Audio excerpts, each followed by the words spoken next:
मैं आप सभी उपस्थित सदस्यों का इस महत्वपूर्ण सत्र में हार्दिक स्वागत करता हूं। गीता 4 हिस्सों में बटी गीता।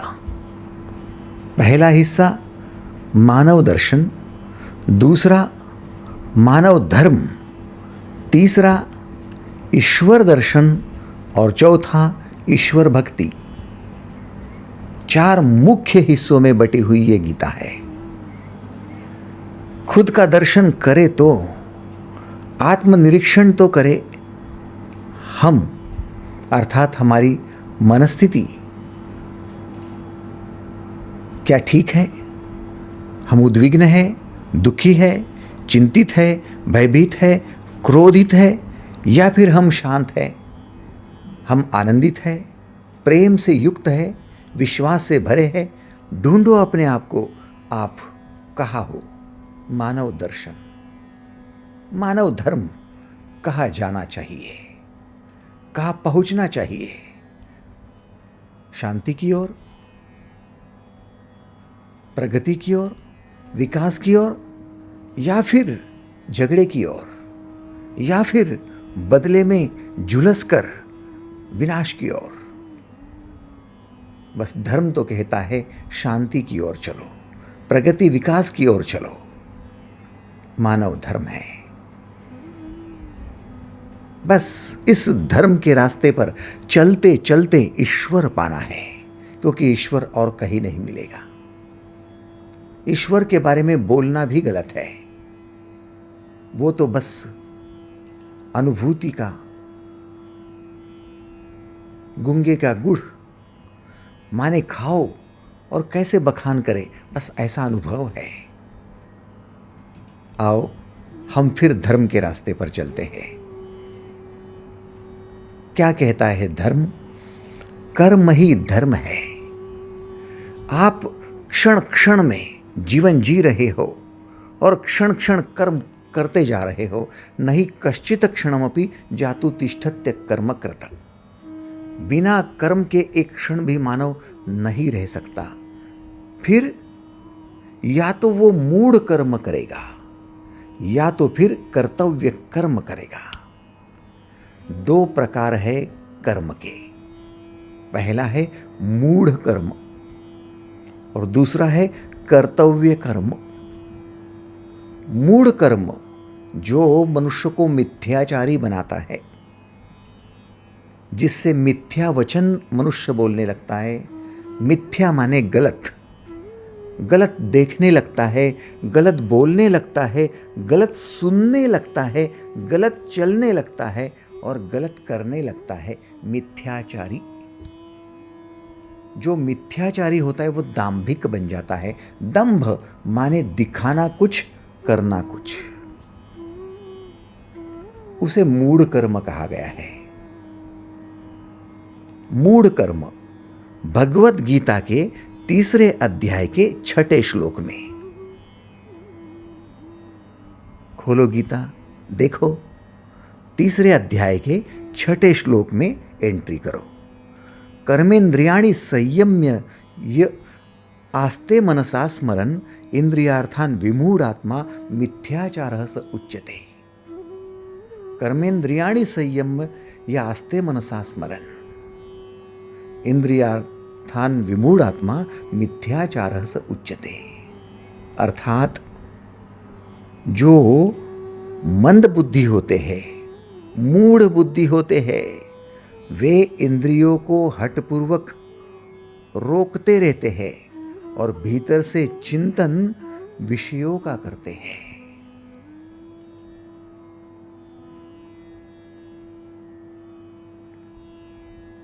भले ही कोई गलत कर रहा है और आपके पैर उधर न जावे, लेकिन चिंतन उसी का हो रहा है, उसी के बारे में सोच रहे हो। आप मिथ्याचारी हो। आज नहीं तो कल वहां पहुंचेंगे ही, क्योंकि आपके विचार, आपका चिंतन, आपका मन प्रधान होता है। वो वहां पहुंचा देगा, पहुंचा देगा।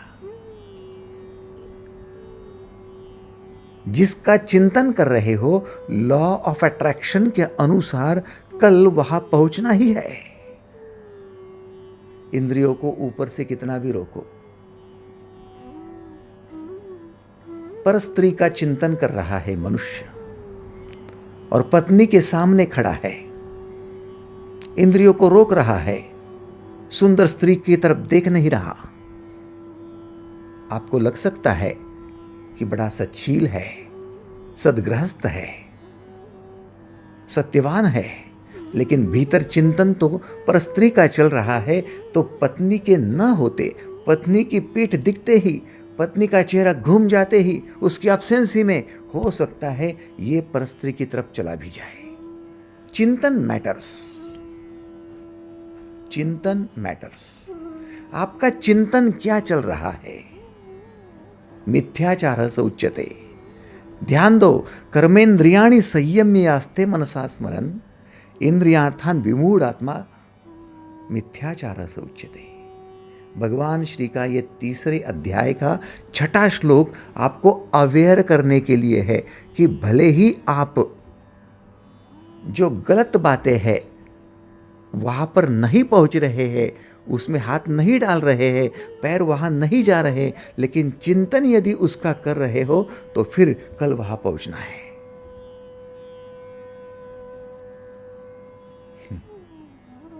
आपको क्या लगता है, आप किसी टूर पर जा रहे हो तो अचानक से जा रहे हो? नहीं, 2 महीने 4 महीने पहले आपका चिंतन शुरू हो गया कि इस साल टूर पर कहाँ जाना है। कश्मीर जाना है क्या? 4 धाम जाना है आपको? क्या अचानक से चले गए आप?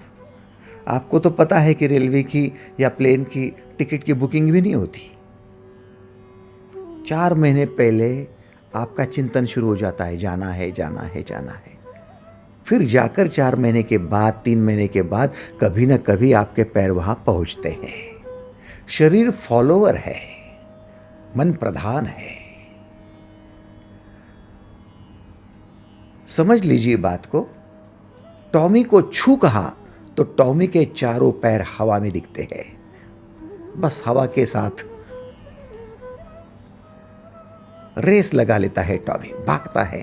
टॉमी स्टॉप कह दिया तो टॉमी के चारों पैर भूमि पर दिखते हैं। तो बात है क्या? बात तो यह है कि मन प्रधान है। मन पहले सक्रिय हो जाता है, फिर शरीर। एग्रीड? तो मिथ्याचार क्या है, दंभ क्या है? ऊपर ऊपर से शरीर को रोक कर रखना और भीतर से गलत चीजों का चिंतन करते रहना। ये कर्म आपके गलत बाद में होगे, पहले चिंतन गलत होगा। मूढ़ कर्म। भाई साहब, फिर कर्तव्य कर्म क्या है? कर्तव्य कर्म के बारे में तीसरे अध्याय के 8वें श्लोक में झांक कर देखो। नियतम कुरु कर्मत्वम कर्मजायो ह्य कर्मणः शरीर यात्रा पीचते न प्रसिद्धेद कर्मणः। भगवान श्री ने स्पष्ट कर दिया, नियतम कुरु कर्मत्वम कर्मजायो ह्य कर्मणः। शास्त्र विहित कर्तव्य कर्म करे। शास्त्र विहित माने शास्त्रानुसार कर्तव्य कर्म करे, क्योंकि कर्म छोड़ देने की अपेक्षा कर्म करना श्रेष्ठ है, आवश्यक है। बिना कर्म किए शरीर का निर्वहन भी नहीं हो सकता। इसलिए कर्म तो करे ही करे, लेकिन कर्तव्य कर्म करे और शास्त्र विहित करे। शास्त्र विहित क्या बात है? शास्त्रों में लिखा है, किताबों में लिखा है, वो शास्त्र विहित है? ना ना ना ना। शास्त्र माने साइंस, साइंस माने विज्ञान, विज्ञान माने भीतर जो कुछ आपने समझ लिया, सुनकर समझ लिया, समझकर आपने उसका प्रयोग करके देखा, प्रयोग करके देखा और आपकी अनुभूति में आया कि ये सही है, ये गलत है। ये प्रत्यक्ष जो करके देखा है, अनुभूति में लेकर, वो आपका ज्ञान, आपका विज्ञान। अनुभूति लेने तक जो प्रयोग करके देखे और समझ लिया कि ये सही है, ये गलत है, ये ज्ञान है। और फिर केवल सही के रास्ते पर चलते रहना, वही कर्म करना, ये विज्ञान है। ज्ञान के पश्चात विज्ञान होना आवश्यक है, वरना केवल ज्ञान की अनुभूति है, लेकिन अनुभूति में से सही रास्ते को पकड़कर चल नहीं रहे तो विज्ञान प्रशस्त नहीं होगा। अल्बर्ट आइंस्टाइन ने कई प्रयोग किए, एडिसन या फिर किसी भी और वैज्ञानिक ने कई प्रयोग किए। हजारों प्रयोगों में से उनको ये पता चला कि ये गलत है, ये सही है। और जो सही था वो उनका ज्ञान था।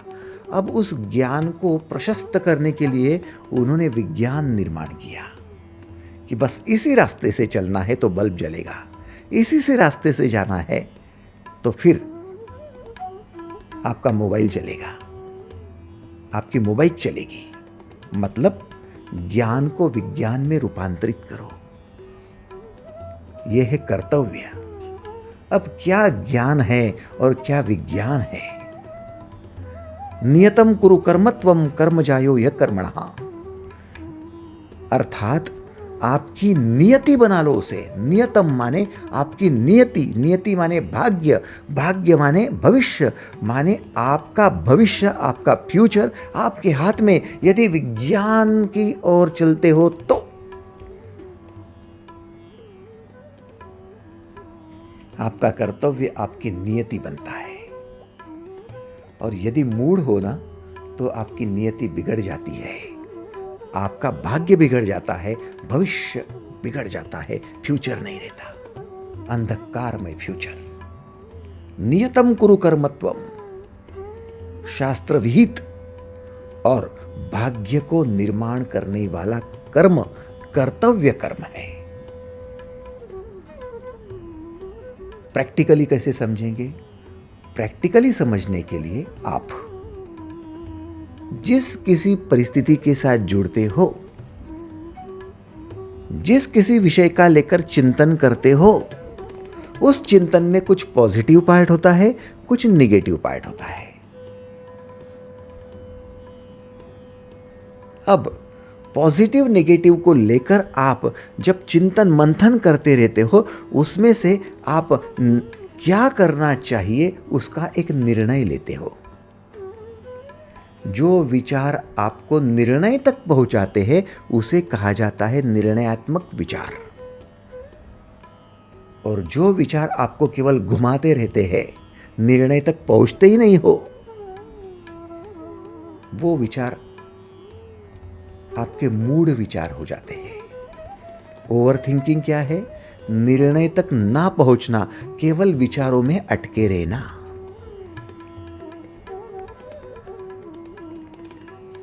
मेरा दोस्त गलत है, जुआ खेलता है, शराब पीता है, मैं सोचता हूं कि उसको छोड़ दूं, उसके साथ दोस्ती ना करूं, वो भ्रष्टाचार करता है, दुराचार करता है, व्यभिचार करता है, मैं सोचता हूं छोड़ दूं। केवल विचार चल रहा है। कब से? 4 साल से चल रहा है, 5 साल से चल रहा है। मैं निर्णय तक आया ही नहीं, बस विचार करते जा रहा हूं। वो जब दिखता है तब बुरा भी लगता है,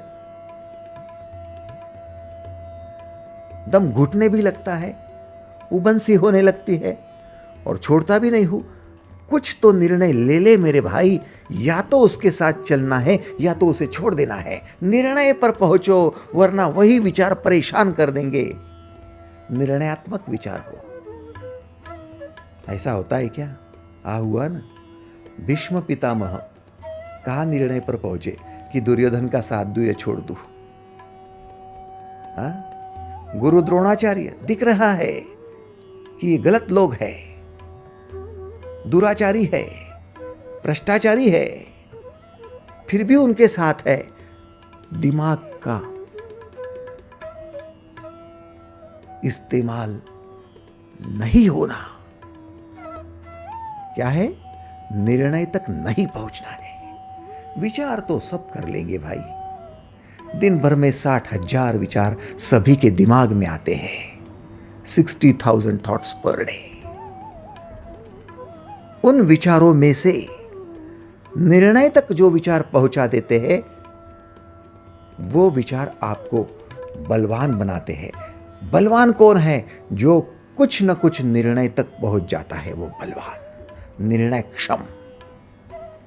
अब आपने जो कुछ निर्णय ले लिया, किसी नौकरी का हो, किसी व्यवसाय का हो, पारिवारिक किसी काम को हाथ में लेने का हो, या समाज के किसी कर्म को करने का हो, अध्यात्म में कुछ विशेष पद पर पहुंचने का हो, या फिर खेल में, कला में कुछ करना है, जो भी आपने विचार करके निर्णय लिया है, उस निर्णय के ऊपर स्टैंपिंग करके अब कुछ भी हो जाए, कितनी भी तकलीफें हो, कितनी भी अड़चने हो, विघ्न बाधाएं हो, टस से मस न होकर उस रास्ते पर निरंतर चलते रहना, यह है कर्तव्य कर्म। कर्तव्य कर्म क्या है? जो निर्णय आपने लिया उसी पर अड़िग चलते रहना।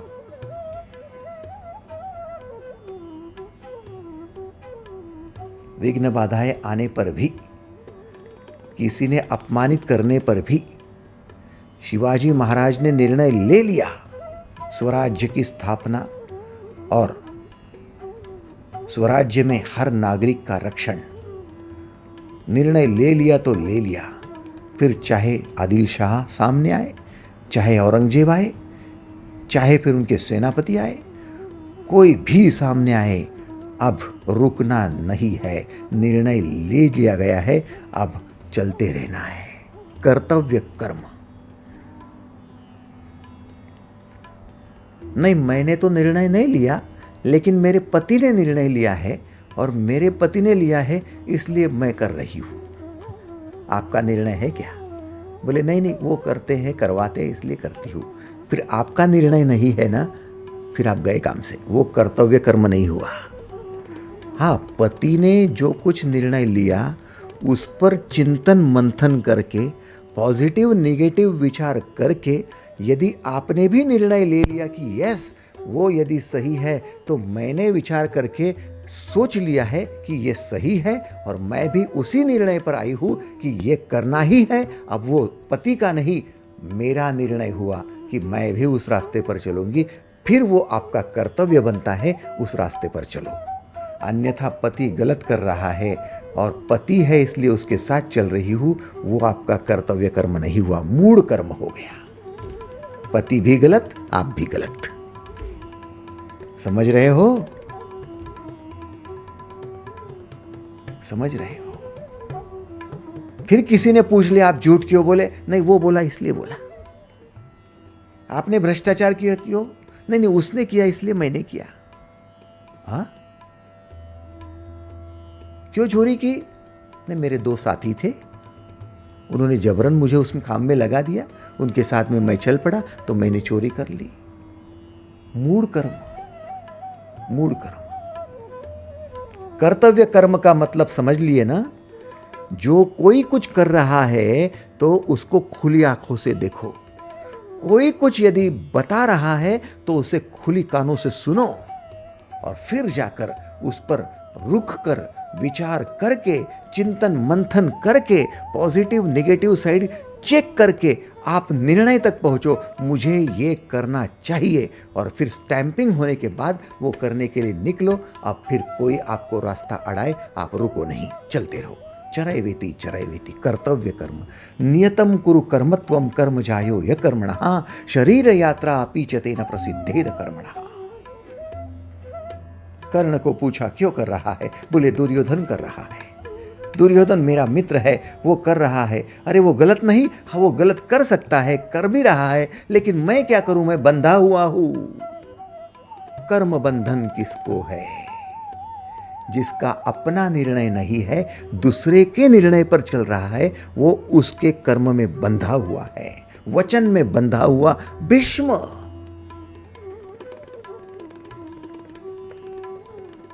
क्या विचार किया? क्या विचार किया भीष्म पितामह ने कि दुर्योधन सही है या गलत है? कोई चिंतन की जरूरत नहीं थी। धृतराष्ट्र सही है या गलत है, गांधारी सही है या गलत है, दुशासन सही है या गलत है, क्या भीष्म पितामह को जरूरत नहीं थी विचार करने की? जरूरत थी, लेकिन विचार नहीं किए। निर्णय अपना नहीं था, निर्णय किसी और का था, थोपा गया था, इसलिए मूढ़ कर्म हो गया। और भीष्म पितामह, पितामह होने के बावजूद, बाल सफेद होने के बावजूद, उम्र बड़ी होने के बावजूद कर्तव्य नहीं समझ पाए, मूढ़ कर्म हो गया। और मूढ़ कर्म अधर्म है, अशांति की ओर, विनाश की ओर, विध्वंस की ओर ले जाता है।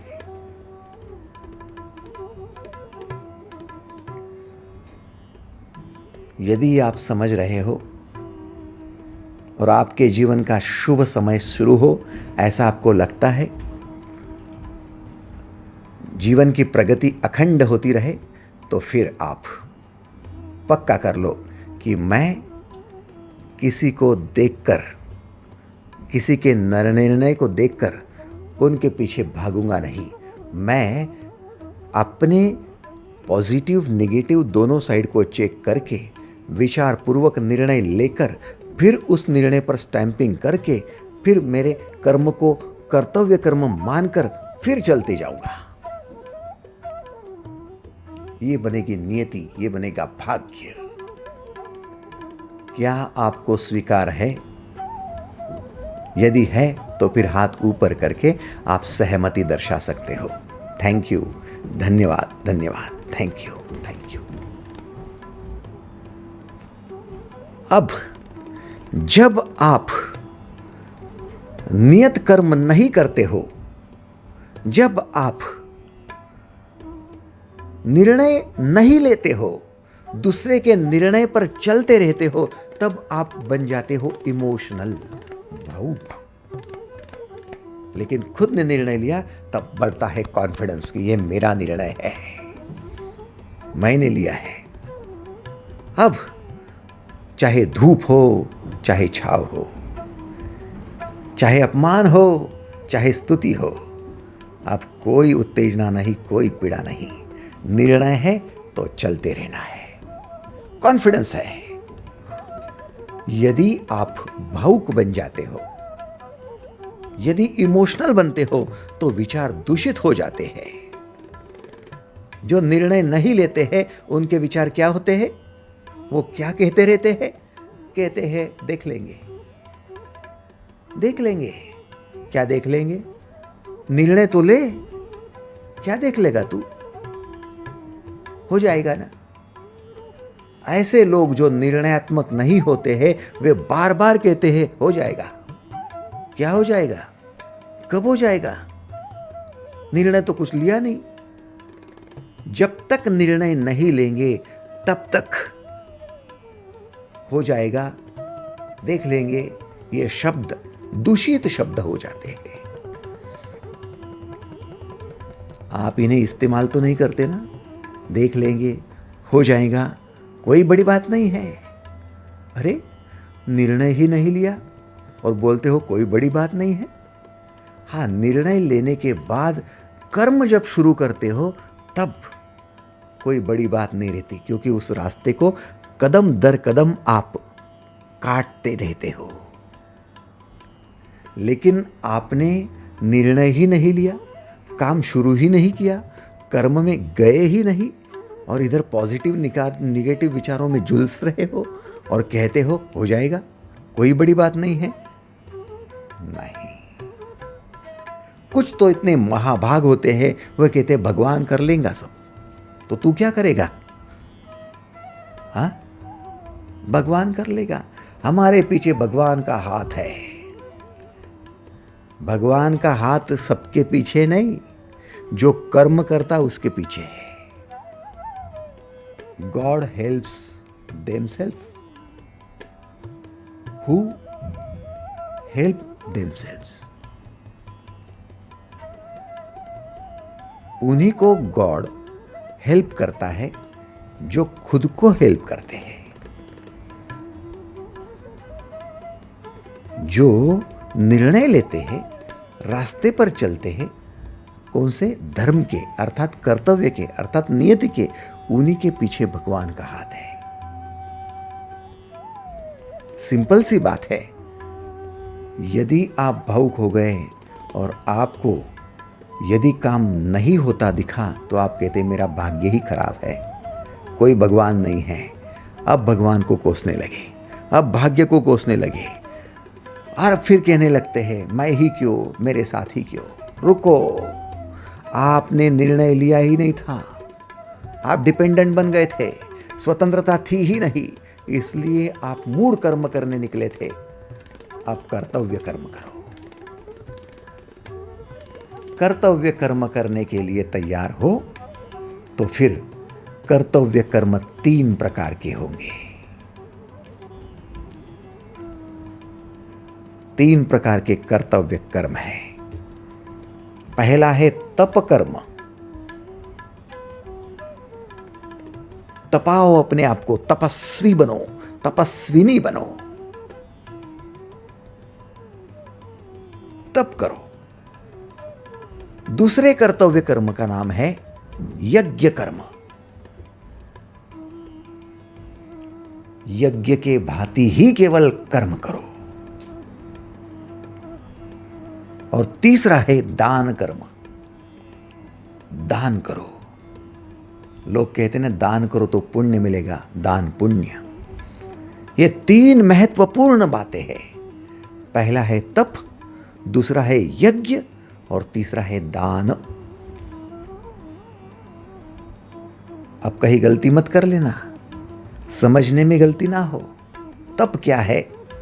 पिछले 3 सेशंस में आपने तो अच्छी तरह से देख लिया तप क्या है। शरीर का तप, वाणी का तप और मन का तप। 3 प्रकार के तप आपने देखे। कुल मिलाकर तप क्या है? आप किसे फॉलो कर रहे हो, ये आपका तप है। आप किसे फॉलो कर रहे हो, किसका अनुसरण कर रहे हो, ये आपका तप है। यज्ञ क्या है? आप कहाँ समर्पित हो रहे हो, ये आपका यज्ञ है।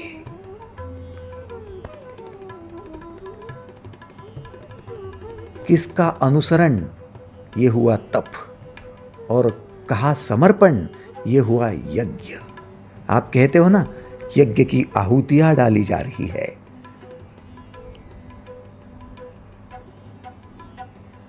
आहुतियां डाली जा रही है अर्थात समर्पित किया जा रहा है। तो आपका समर्पण कहाँ है? वो है यज्ञ। और तीसरा है दान। दान क्या है? किसे सेवा पहुंचा रहे हो, दान है। कष्ट आप कर रहे हो और सेवा दूसरों को पहुंचा रहे हो, दान है।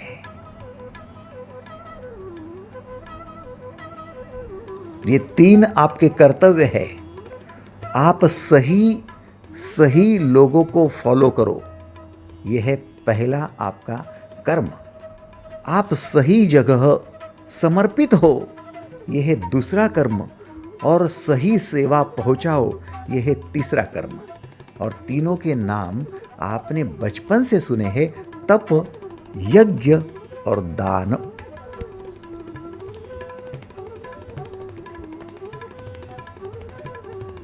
तप के बारे में तो बहुत अच्छी तरह से आपने समझ लिया, शरीर, वाणी और मन का तप।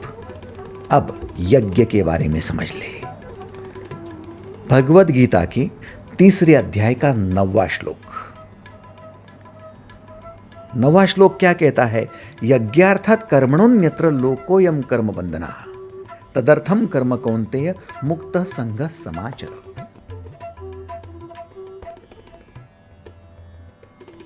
यज्ञार्थात कर्मणोन्यत्र लोकोयम कर्म बंधनः तदर्थम कर्म कौन्तेय मुक्त संग समाचर।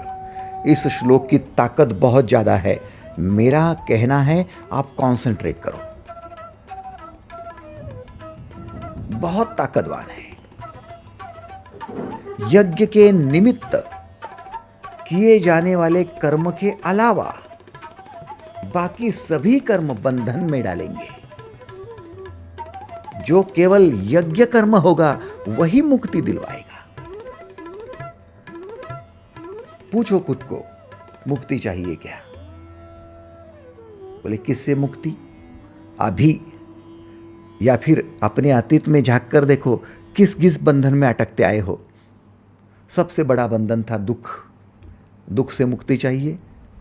सबसे बड़ा बंधन था क्रोध, क्रोध से मुक्ति चाहिए। सबसे बड़ा बंधन था भय, भय से मुक्ति चाहिए। सबसे बड़ा बंधन था बदला, द्वेष, ईर्ष्या, जिससे कि अशांति बढ़ती गई, वो सारा बंधन है। और मुक्ति क्या है? जिससे शांत लगने लगता है, सब मुक्ति है। एग्रीड और नॉट? जिससे शांति बढ़ते जाती है वो सब मुक्ति है, और जिससे अशांत होते जाते हो, परेशानी बढ़ती है, वो सारा का सारा बंधन है। फिर महल में क्यों ना हो, लेकिन यदि रो रहे हो, अशांत हो, दुखी हो, परेशान हो, भयभीत हो, तो बंधन में हो। लेकिन झोपड़ी में क्यों न हो, लेकिन आनंदित हो, खुश हो, शांत हो, मुक्त हो। एग्रीड और नॉट? किसने कहा कि सोने की दीवारें हो गई तो हम मुक्त हो गए? सोने की जेल में हो आप, सोने का पिंजड़ा, बंधन, क्योंकि वहां दुख है, चिंता है, परेशानी है, भय है। क्यों हो रहा है? क्योंकि यज्ञ कर्म नहीं हो रहे हैं। क्या कहना है गीता का? यज्ञार्थात कर्मणोन्यत्र लोकोयम कर्म बंधना तदर्थम कर्म कौन्तेय मुक्त संग समाचर। यदि मुक्ति चाहिए तो फिर आप यज्ञ कर्म करो। यदि बंधन में अटके रहना है तो फिर आप यज्ञ कर्म छोड़कर बाकी सब करो। अब यज्ञ कर्म क्या है? यज्ञ कर्म है समर्पण। बोले हम यज्ञ सुलगाते हैं, उसमें आहुतियां डालेंगे, यज्ञ में हम होम हवन करेंगे, यज्ञ में हम समीधा डालेंगे, यज्ञ में हम घी डालेंगे। ओम भूर्भुवः स्वः तत्सवितुर्वरेण्यम भर्गो देवस्य धीमहि धियो यो नः प्रचोदयात् इदम गायत्री इदम नमः स्वाहा। अच्छी बात है, आपने समिधा डाल दी, लेकिन ये इफेक्ट टाइम बिंग इफेक्ट है। जब तक समिधा डाली जा रही है, घी डाला जा रहा है, वातावरण प्रसन्न हो रहा है, कब तक? थोड़ी देर के बाद में वातावरण जोगा त्यों, क्योंकि हवा तो बहती जाएगी। आपने यज्ञ तो कर दिया, बाहर का वातावरण तो शुद्ध हो गया, लेकिन भीतर में यदि अशांति है, भीतर में यदि किसी के बदले की आग झुलस रही है, जैसे द्रौपदी के भीतर झुलस रही थी, आपको लगता है कि हजारों यज्ञ करने के बाद गाय, ये जो द्रौपदी है, उसके भीतर की शांति बढ़ेगी? Is it?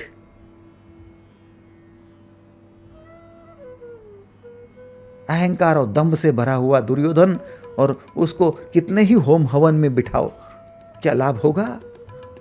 Is it? भाई साहब, ये कैसे पॉसिबल है? उसे कहा जाता है द्रव्यमय यज्ञ। अन्य चीजों की आहुतियां डालते रहो, द्रव्यमय यज्ञ हो जाएगा। लेकिन खुद की ही आहुति डाल दो, खुद को ही समर्पित कर दो, उसे कहते ज्ञानमय यज्ञ। तो अब आप पर डिपेंड करता है कि द्रव्यमय यज्ञ करना है और टाइम बिंग इफेक्ट लेना है, या फिर खुद को माने खुद को समर्पित कर देना। ये ज्ञानमय यज्ञ करना है और परमानेंट इफेक्ट लेना है। आप सोचो, आप सोचो। कई लोग हैं जो द्रव्यमय यज्ञ को ही सब कुछ समझ बैठते हैं, लेकिन कोई कोई विरला होता है जो जानता है कि अरे समिधा भी समर्पण करना है क्या, घी भी समर्पित करना है क्या, अरे इन चीजों को समर्पित करने की अपेक्षा खुद को ही समर्पित कर देता हूं, खुद को ही डेडिकेट कर देता हूं। अब यह सबसे बड़ा यज्ञ हो गया, सबसे बड़ी आहुति हो गई, सबसे बड़ी ज्ञानमय यज्ञ। तो सोचो भाई, दीदी सोचो, आप कौन से यज्ञ के लिए तत्पर हो, द्रव्यमय यज्ञ या फिर ज्ञानमय यज्ञ? कितने ऐसे हैं जो खुद को ही समर्पित करने को तैयार है? वे हाथ ऊपर करें।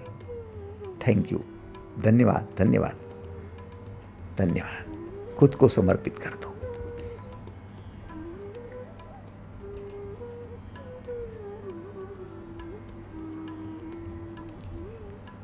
अब जो लोग खुद को समर्पित करने जा रहे हैं उनके लिए यज्ञ 5 प्रकार के हो गए। फिर से मेरी बात सुनो, जो खुद को समर्पित करने जा रहे हैं उनके ही लिए, केवल उनके ही लिए 5 प्रकार के यज्ञ हो गए। जो द्रव्यमय यज्ञ की बात कर रहे हैं मैं उनके लिए नहीं बोल रहा हूं, खुद को समर्पित करने जा रहे उनके लिए 5 प्रकार के यज्ञ हैं। सबसे पहला है ब्रह्म यज्ञ, ब्रह्म यज्ञ। दूसरा है देव यज्ञ, तीसरा है नृयज्ञ, नृयज्ञ। चौथा है भूत यज्ञ और 5वां है पितृयज्ञ, पितृयज्ञ। ब्रह्म यज्ञ, देव यज्ञ, नृयज्ञ, ये हुए 3। भूत यज्ञ और पितृयज्ञ ये हुए 2, ऐसे हो गए 5। जो अपना समर्पण जोड़ने जा रहे हैं उनके लिए ये समर्पण की जगह है। यहां समर्पण करो। कहां करो? ब्रह्म में समर्पण करो। ब्रह्म में समर्पण क्या है? ब्रह्म माने निर्माण करना, निर्मिति करना। ब्रह्म माने जो निराकार है उससे साकार करना। जहां कुछ भी दिख नहीं रहा है वहां निर्माण करना। जैसे एक दिन पूरी भूमि पड़ी थी, बंजर भूमि थी, उस पर किसान ने खेत या पौधे उगाए हैं, उसकी खेतों में अब हरियाली छा गई है, निराकार को साकार कर दिया है, हो गया ब्रह्म यज्ञ। निराकार को साकार कर दिया। जैसे मां ने बच्चे को जन्म दिया है, कुछ भी तो नहीं था लेकिन अब बच्चा हो गया, साकार हो गया, हो गई मां, ब्रह्म बन गई। ब्रह्म यज्ञ, मां ने समर्पण कर दिया है बेटे के लिए जन्म देने के लिए। किसान ने समर्पण कर दिया है उस भूमि में हरियाली लाने के लिए। ब्रह्म यज्ञ। मिट्टी थी, कुम्हार ने घड़ा बनाया है, एक निर्माण कर लिया है, आकार दे दिया है, ब्रह्म यज्ञ है। समझ रहे हो ना? चित्रकार है, कुछ नहीं, एक पेपर पड़ा था, ब्लैंक पेज था,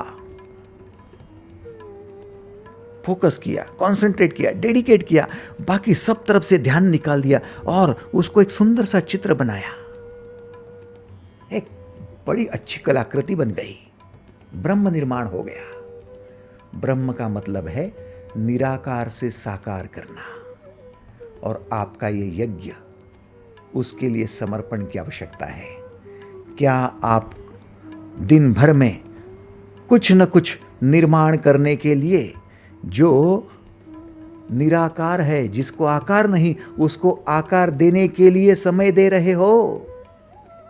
क्या उसके लिए खुद का समर्पण कर रहे हो, खुद की आहुति दे रहे हो? आपकी बुद्धि, आपके विचार, आपकी कल्पनाएं, आपके हाथ, आपके पैर, आपकी कर्मेंद्रिया, आपकी ज्ञानेंद्रिया, सब उसमें समाहित कर रहे हो? ये समर्पण हो रहा है? हाँ हो रहा है भाई, तो आपका ब्रह्म यज्ञ हो रहा है।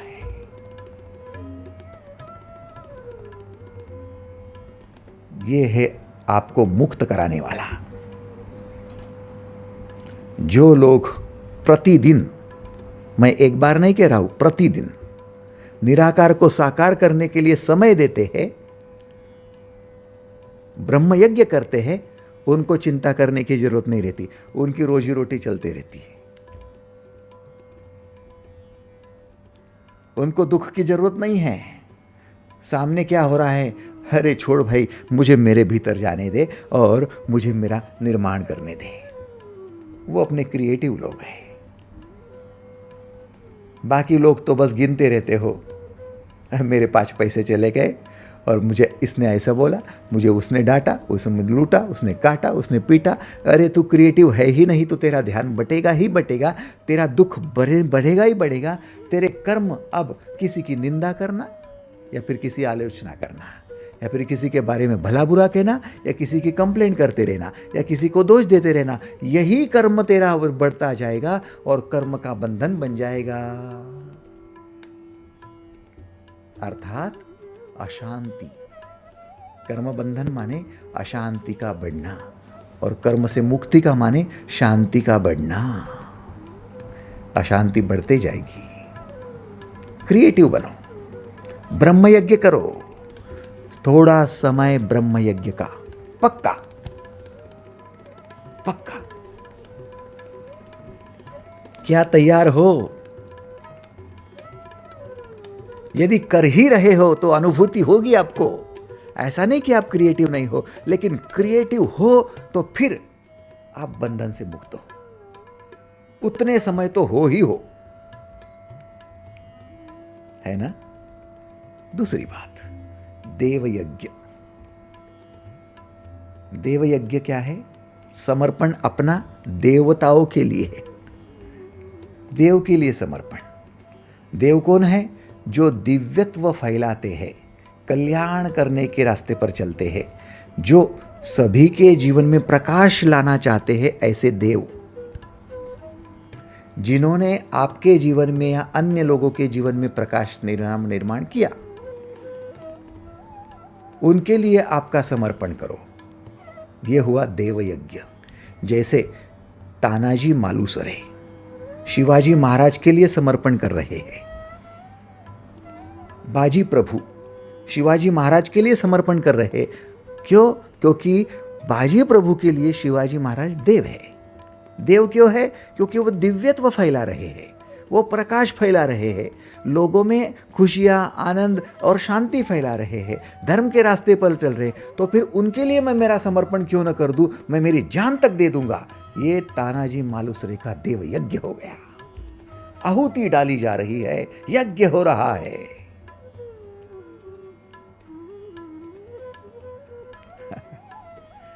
भगवान श्री राम का सेतु बंधन का काम चालू है और उसमें समर्पण कर रही है गिलहरी, छोटी सी गिलहरी, और जय श्री राम कह के उस सेतु बंधन में एक छोटा सा कंकर डाल रही है। समर्पण हो रहा है। जो जो आपको देव दिख रहे हैं, जिनसे दिव्यत्व निर्माण हो रहा है, आपकी माता जिसने आपको छोटे से बड़ा किया, उसमें आपको देव नहीं दिखता क्या? आपके पिता जिन्होंने कष्ट, अनगिनत कष्ट उठाए हैं आपके लिए, उनमें देव नहीं दिखता क्या? उनकी लिए समर्पित हो जाना, उनके लिए सेवा करना, उनके लिए अपने खुद को पूरी आहुति दे देना, देवयज्ञ।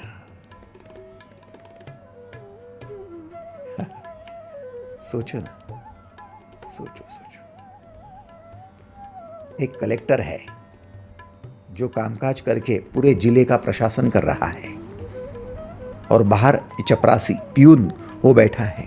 प्यून बाहर है, भले धूप में बैठ सकता है, भीतर जो कलेक्टर है वो भले एसी में होगा, लेकिन जो सब में दिव्यत्व ला रहा है, सब में खुशियां ला रहा है, प्रशासन की वजह से शांति फैला रहा है, प्रकाश निर्माण कर रहा है, उस कलेक्टर की सेवा के लिए समर्पण किया हुआ ये बाहर चपरासी देव यज्ञ हो रहा है।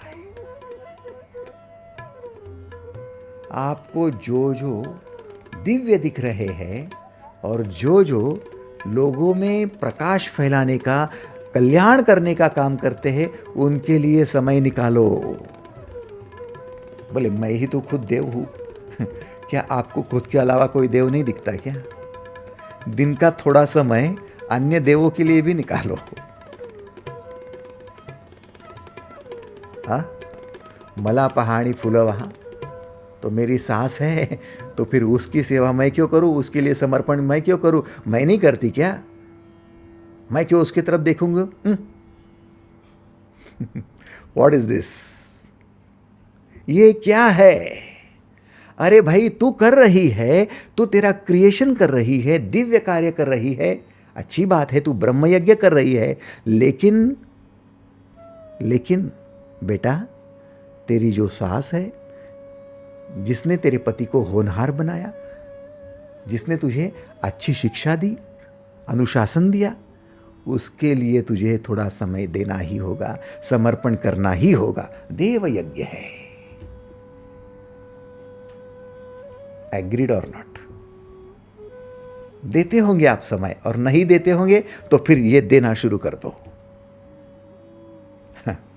ऐसा कभी मत समझ लेना कि बस मैं ही देव हूं और मेरी सेवा करते रहो, मैं ही ग्रेट हूँ, मैं नौकरी करती हूँ, मैं पैसा कमाती हूँ, तो मेरी सेवा करो, मेरी तरफ देखो, मैं कुछ नहीं करूँगी। अरे रुक रुक रुक, अनपढ़ क्यों ना हो तेरे ससुर, अनपढ़ क्यों ना हो, लेकिन उनके लिए तुझे कुछ करना ही होगा, करना ही होगा। देव यज्ञ है।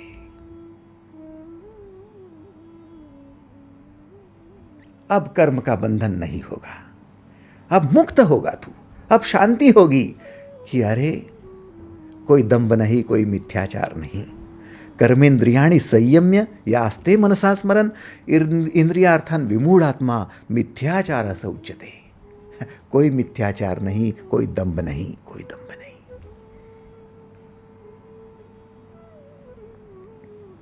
क्या तत्परता से करोगे, समर्पण करोगे दिव्यत्व के लिए?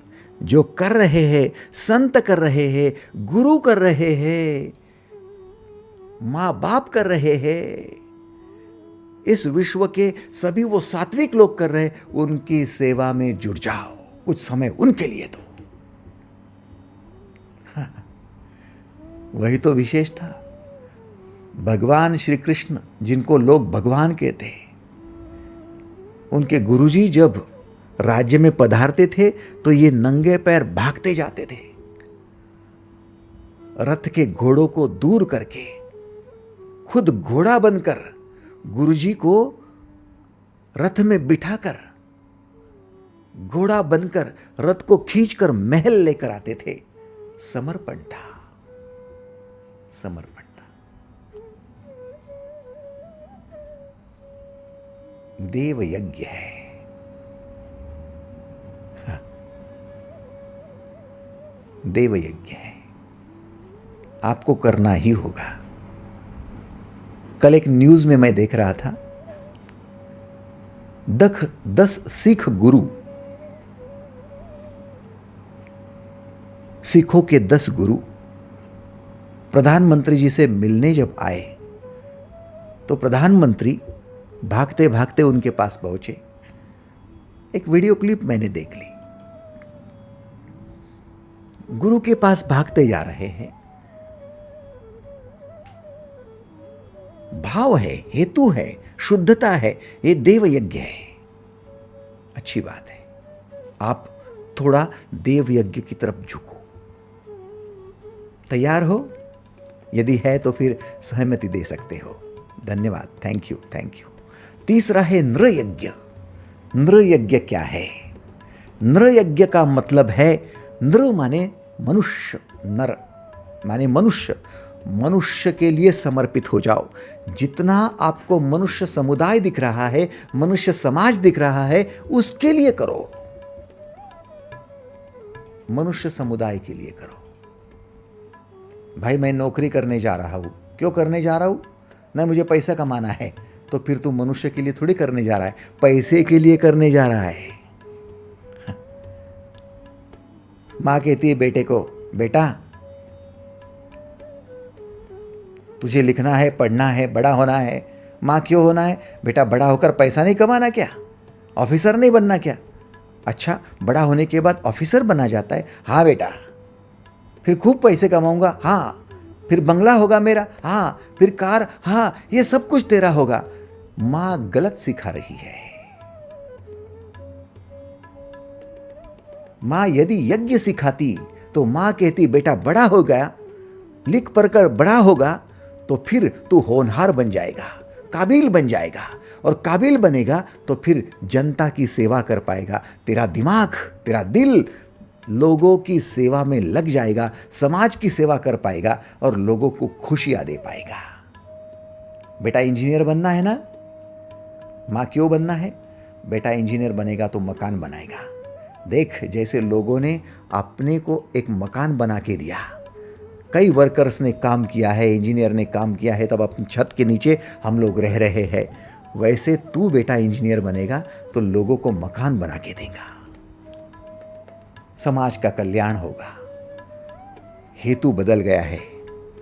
2 इंजीनियर हैं, काम तो एक कर रहा है कि मुझे पैसा चाहिए, मुझे बंगला चाहिए, और दूसरा है कि लोगों को शांति से रहने के लिए उनको मकान देना है। हेतु बदल गया, जीवन बदल गया।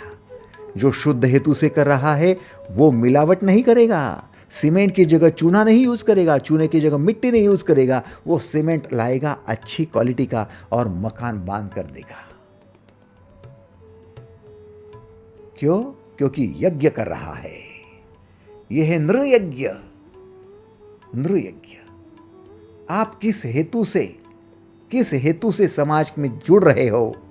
सेवा के हेतु से है या फिर समाज को ठगने की हेतु से है, समाज से लेने की हेतु से है? काम तो दोनों का हो रहा है ना। ऐसा नहीं है कि डॉक्टर समाज में नहीं है, डॉक्टर है तो समाज में, लेकिन पेशेंट से पैसा कमाना इस उद्देश्य से यदि वो कर रहा है तो उसका यज्ञ कर्म नहीं हो रहा। फिर वो पैसे कैसे भी ऐड सकता है, चाहे पेशेंट का भला हो या बुरा हो। तू देख ले, ला पैसे इधर। डेड बॉडी तक तेरे हाथ में नहीं मिलेगी, पहले पैसे जमा कर। लेकिन नृयज्ञ करने वाला, उसके माता पिता ने सिखाया है, गुरुजी ने सिखाया है कि बेटा समाज की सेवा करना है। नृयज्ञ माने नर की सेवा करना है, और ये सेवा में समर्पित हो जा। धोख दे खुद को, आहुति डाल खुद की। यज्ञ हो रहा है, यज्ञ हो रहा है। अब समाज की सेवा भी होगी। डॉक्टर तो ये भी है, पैसा तो इसको भी मिलेगा, फीस तो इसको भी मिलेगी, ये ना नहीं कहेगा, लेकिन लोगों की दुआओं के साथ, खुशियों के साथ, आनंद के साथ, प्रेम वात्सल्य के साथ, और इतना पुण्य ये कमाएगा क्योंकि इसका यज्ञ हो रहा है। ये कर्म बंधन से मुक्ति है, ये शांति के रास्ते चलने वाला डॉक्टर है। एग्रीड और नॉट? सोचो आप किस लिए कर रहे हो? पैसा कमाने, नाम कमाने, प्रतिष्ठा कमाने, इज्जत कमाने? क्या कमाने के लिए कर रहे हो या फिर बदला लेने के लिए कर रहे हो? यदि समाज में जाते हुए बदले की भावना से जाते हो, कमाई के भावना से जाते हो, तो फिर यज्ञ नहीं हो रहा। यज्ञार्थात कर्मणोन्यत्र लोकोयम कर्म बंधना तदर्थम कर्म कौन्तेय मुक्त संगा समाचर। यदि मुक्त होना है तो फिर नृयज्ञ कर। यदि हमारी गलती हुई हो कहीं पर, हम भी अपने हेतु को बदलना आज चाहते हैं, दिन है अक्षय तृतीया का, शुभ दिन है, शुभ घड़ी है और शुभ शुरुआत हो सकती है। क्योंकि अपने आप तो शुभ कुछ होता नहीं, खुद के भीतर शुभ विचार, शुभ कल्पनाएं और शुभ कर्म लाओ तो सब शुभ शुभ हो जाता है। क्या आप नृयज्ञ के लिए तैयार हो? यदि हो तो हाथ ऊपर करके सहमति दे सकते हो। थैंक यू, धन्यवाद, धन्यवाद। हम नृयज्ञ करेंगे और आने वाली बच्चों को, पीढ़ी को नृयज्ञ की सीख देंगे।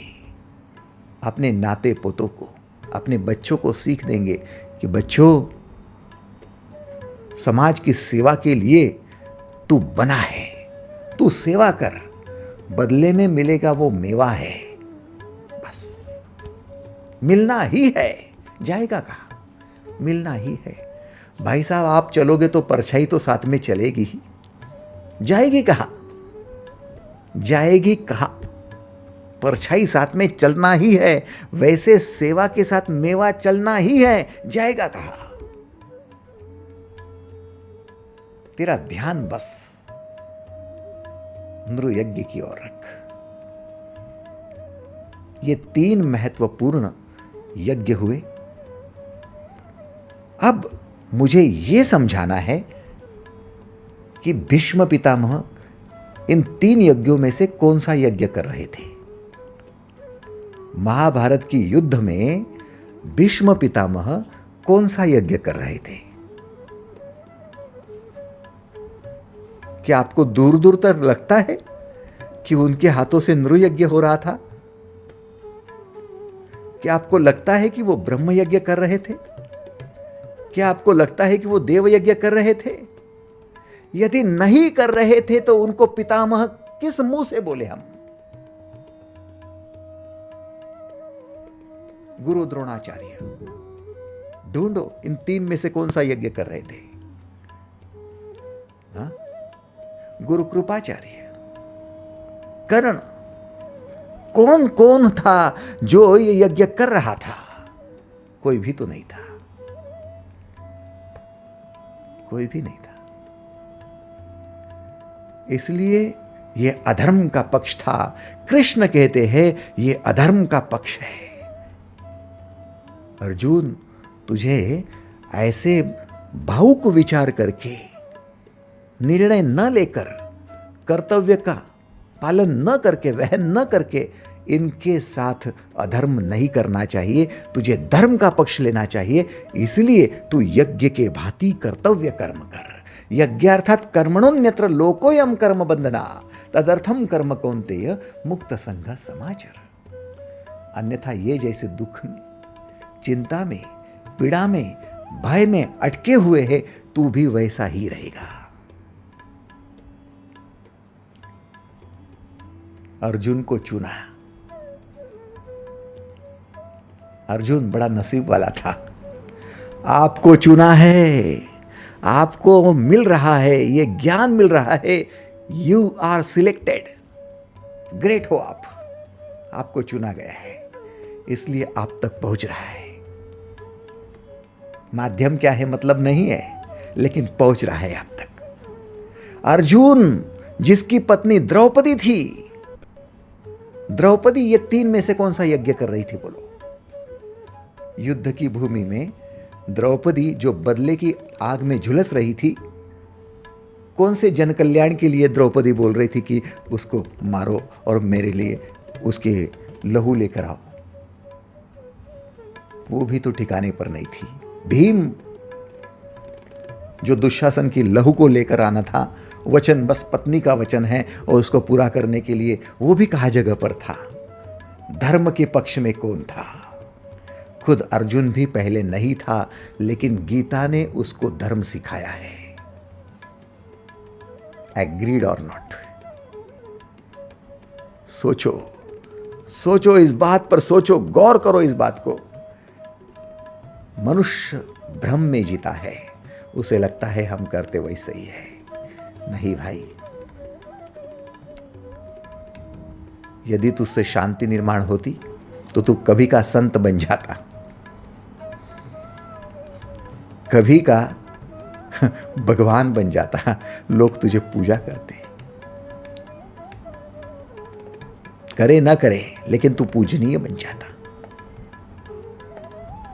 इसलिए चाहिए यज्ञ कर्म करो। और आगे के जो 2 कर्म हैं, वो 2 कर्म आगे इनडायरेक्ट कर्म है। डायरेक्टली ये 3 करो, तब भी आपने सब कुछ पा लिया। भूत यज्ञ क्या है? इस पृथ्वी तल पर जितने भी भूत दिखाई दे रहे हैं, माने जितने भी आपको जीव जंतु दिखाई दे रहे हैं, चींटी से लेकर हाथी तक, छोटे से लेकर बड़े तक, पंछी हो या फिर प्राणी हो, या फिर कीट पतंग हो या फिर कोई और हो, मनुष्य के अलावा जितने भी आपको जीव जंतु दिख रहे हैं उनके लिए डायरेक्टली इनडायरेक्टली कुछ न कुछ आप समर्पण करो। धूप का समय है तो चिड़ियाओं के लिए घोंसले बनाओ, थोड़ा दाना पानी डालो, परिंदों के लिए थोड़े से दाने डालते जाओ। सुबह सुबह मॉर्निंग वॉक के लिए जाते हो तो थोड़ा बिस्किट का एक टुकड़ा किसी कुत्ते को खिला दो। ब्रेड छोटा सा, वो ब्रेड का टुकड़ा खिला दो। आप खुद खा रहे हो तो गाय को एक निवाला खिला दो। आपसे जो बन पड़ता है, जो भी बन पड़ता है, इस सृष्टि में अन्य जीव भी है, उनको भी जीना है, उनको भी जीने के लिए थोड़ा सा आपकी तरफ से सहयोग करो, समर्पण करो। जितने भी आपकी आमदनी होती है उस आमदनी में से 1-2% से आप पशुओं के लिए करो, गोरक्षण संस्था के लिए करो, कुछ ना कुछ करो, कुछ ना कुछ करो। भूत यज्ञ है, अन्य जीव जंतुओं के लिए करना।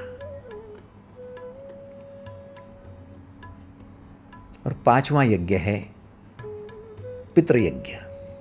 जो अभी आपके साथ नहीं है, आपके पितृ, जैसे आज महत्वपूर्ण आप समझते हो पितरों को समर्पण करना, तर्पण करना, अक्षय तृतीया।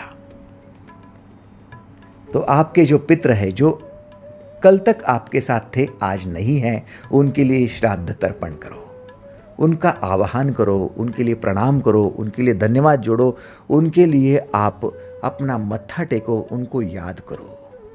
बाकी तो आप अपने कामों में व्यस्त रहते हो, लेकिन आज उनकी तस्वीर को हार लगाओ, आज उनके लिए अग्नि में आहुति दो। बस उसके पीछे हेतु ये है कि आपने हमारे लिए सब कुछ किया है, हम नतमस्तक हैं। और हर रोज यदि आप उनकी तस्वीर के चरण छूते हो तो ये मत समझ लेना कि आप अंधश्रद्धा कर रहे हो, नहीं, आप उनकी चरणों में झुक रहे हो, उनकी औरा के साथ आप एक रूप हो रहे हो, उनका आशीर्वाद ले रहे हो। अपने पितरों को याद करना, हर रोज उनके लिए समय निकालना, श्राद्ध तर्पण करना आपका कर्तव्य जो बनता है। आपकी माता पिता, आपके दादा दादी, आपके जो भी दिवंगत ऐसे जिन्होंने आपके लिए कष्ट उठाए, आपको दिव्य जीवन देने के लिए उन्होंने अपना समय आपको दिया, समर्पण दिया। पितृयज्ञ, ये 5 प्रकार के यज्ञ है और इनके लिए कर्म करना आपका कर्तव्य कर्म है और ये करना ही चाहिए। बस यज्ञार्थात कर्मणोन्यत्र लोकोयम कर्म बंधना तदर्थम कर्म कौन्तेय मुक्त संगा समाचर। आज के लिए बस इतना ही। धन्यवाद।